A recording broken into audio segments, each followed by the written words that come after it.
记录。先来看赖清德今仔正式就职中华民国第16任的总统，伊的演说是以打造民主、和平、欢迎的新台湾做主题。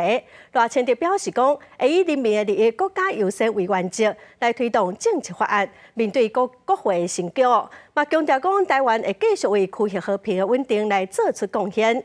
针对两岸，赖清德搁再强调讲，咱会以无避讳、无傲慢的态度来维持现状，望讲两岸会当做伙来追求和平共赢。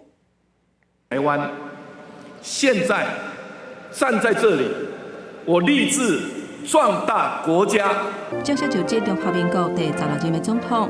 赖清德在总统府头前，以打造民主、和平、欢迎的新台湾为主题，发表就职演说。大会头就感谢总统蔡英文过去8年执政下的基础，宣誓会把全体国家向前行重大责任打起来。台湾时隔16年后，再次出现3党不过半的立法院。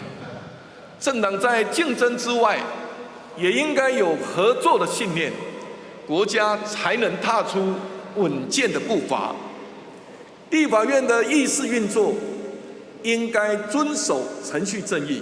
赖清德表示，未来会伫人民利益甲国家优先为原则，推动政策法案，应对国会成果。再来讲到国际外交的局势，赖清德强调讲，台湾会持续为区域和平稳定来贡献，展现团结，甲民主世界徛伫共一个阵线。民主台湾已经是世界之光，这份荣耀属于全体台湾人民。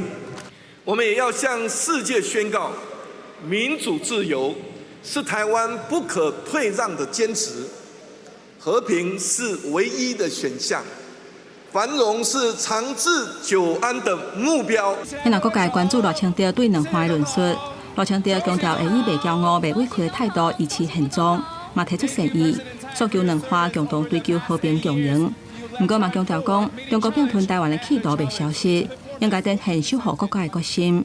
我也要呼吁中国停止对台湾文攻武吓，一起和台湾承担全球的责任，致力于维持台海及区域的和平稳定，确保全球免于战争的恐惧。我希望中国正视中华民国存在的事实，尊重台湾人民的选择。根据中华民国宪法，中华民国主权属于国民全体。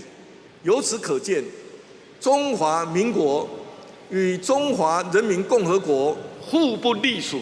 赖清德指出，人大会拍拼发展 AI、半导体、军工、安控甲通讯5大产业，而且协助中小企业推动台湾的民主甲繁荣。